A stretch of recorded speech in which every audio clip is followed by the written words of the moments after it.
जय हिंद। देखिए आज शुरू करते हैं आज का हम क्वेश्चन।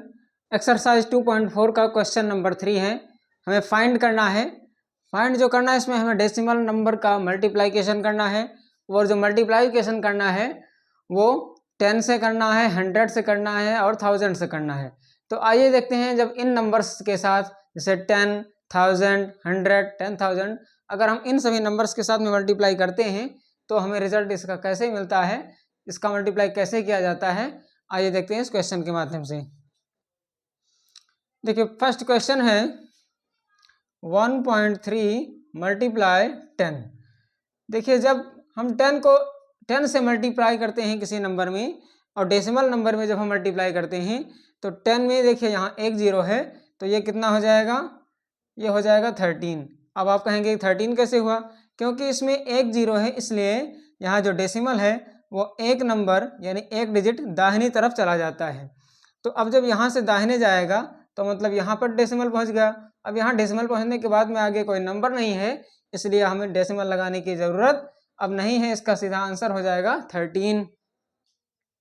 अब देखिए इसका second part 36.8 multiply 10 equal to, अब देखिए इसका जो हम मल्टीप्लाई करेंगे तो कितना आएगा 368 आएगा।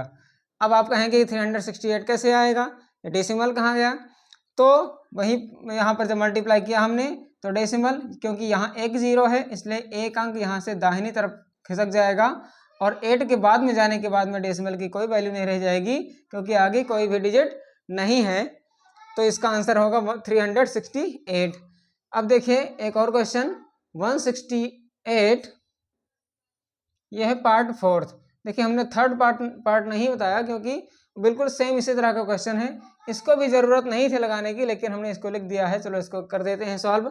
168.07, यहाँ देखिए पॉइंट के बाद में दो अंक हैं और इसको मल्टीप्लाई करना है 10 से। अब इसका जब हम 10 से मल्टीप्लाई करेंगे तो चूंकि इसमें एक जीरो है तो डेसिमल यहाँ पर कितने अंक हटेगा, 1 अंक, यानी एक अंक यहाँ से दाहिनी तरफ जाएगा तो कहाँ पहुँचेगा 168 और जीरो के बाद तब डेसिमल लगेगा और लिखेंगे 7, यानी डेसिमल यहाँ के बजाय यहाँ पहुँच जाएगा, एक अंक दाहिनी तरफ खिसक जाएगा। मल्टीप्लाई करने में एक अंक दाहिनी तरफ, जितना जीरो होता है उतना हम एक अंक, अगर एक जीरो है तो एक अंक दाहिने जाएगा, दो है तो दो अंक जाएगा। अभी आपको समझ में आएगा। अगला पार्ट देखिए पार्ट 5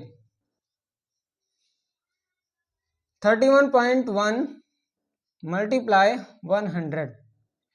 अब इसको जब हम मल्टीप्लाई करेंगे तो 31 और ये जीरो हो जाएगा, ये आएगा 3110। क्यों आएगा, क्योंकि यहाँ पर दो जीरो है, इसका मतलब जो डेसिमल है वो यहाँ से दो अंक दाहिने हटेगा। अब यहाँ पर जो अंक है कितने, डेसिमल के बाद में केवल एक ही अंक है इसलिए हमें एक जीरो बढ़ाना पड़ेगा, यानी एक जीरो बढ़ाने के बाद में डेसिमल यहाँ जाएगा और अगर हम जीरो नहीं बढ़ाएंगे तो केवल एक ही अंक बच रहा है और हमें ज़रूरत है दो अंकों की, इसलिए ये आंसर हो जाएगा 3110। देखिए इसको थोड़ा हम मल्टीप्लाई करके हम समझ लेते हैं एक बार। 31.1 मल्टीप्लाई 100, जिससे आपको आसान हो जाएगा समझने में कि ये कैसे हुआ है।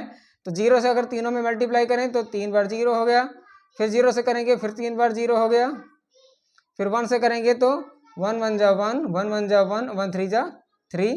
इसको अब हम ऐड करते हैं तो जीरो का जीरो हो गया, ये जीरो का ये भी जीरो हो गया और 1 में ये 1 हो गया और ये 1 का 1, 3 का 3 हमने उतार लिया।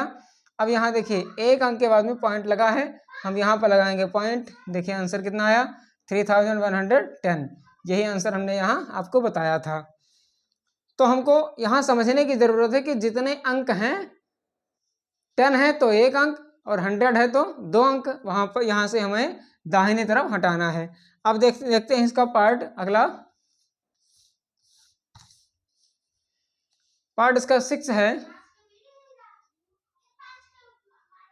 156.1 मल्टीप्लाई 100।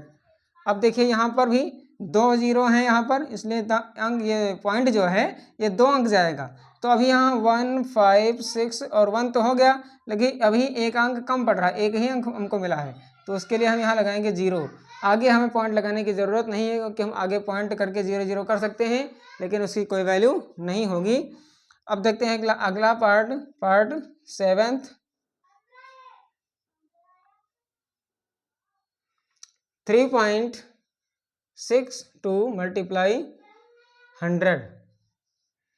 यहाँ 2 0 हैं तो 2 अंक हमको यहाँ हटाना है, कोई दिक्कत नहीं, हम सीधा 362 लिख देंगे, क्योंकि यहाँ से पॉइंट हट करके यहाँ पहुँचेगा, आगे कोई ज़रूरत नहीं है लगाने की, हम सीधा इसको 362 लिख देंगे। अगला इसका पार्ट देख लीजिए, पार्ट 8 0.03 मल्टीप्लाई 1000। अब यहाँ पर ध्यान दीजिएगा, देखिए यहाँ पर कितने अंक हैं 3, और यहाँ पर कितने हैं, पॉइंट के बाद में 2 अंक हैं। तो हमने देखो 0 और 3 तो लिखा, अब हम तीनों पूरा करने के लिए एक और 0 लगाएंगे, उसके बाद हम लगाएंगे डेसिमल। अब 0 0 करें या ना करें। अब देखिए जो फाइनल आंसर होगा, क्योंकि इस 0 की कोई वैल्यू नहीं है और पॉइंट के बाद में यहाँ भी इस 0 की कोई वैल्यू नहीं है, पॉइंट की भी ज़रूरत नहीं है, इसलिए इसका सीधा आंसर कितना होगा, केवल 30 इसका आंसर हम केवल लिखेंगे। तो आई होप ये क्वेश्चन आपको समझ में आ गया होगा कि किसी भी संख्या में 10 से जो डेसिमल नंबर होगा तो 10 से 100 से 1000 से मल्टीप्लाई कैसे करते हैं। फिर मिलते हैं हम अगले वीडियो में, तब तक के लिए जय हिंद।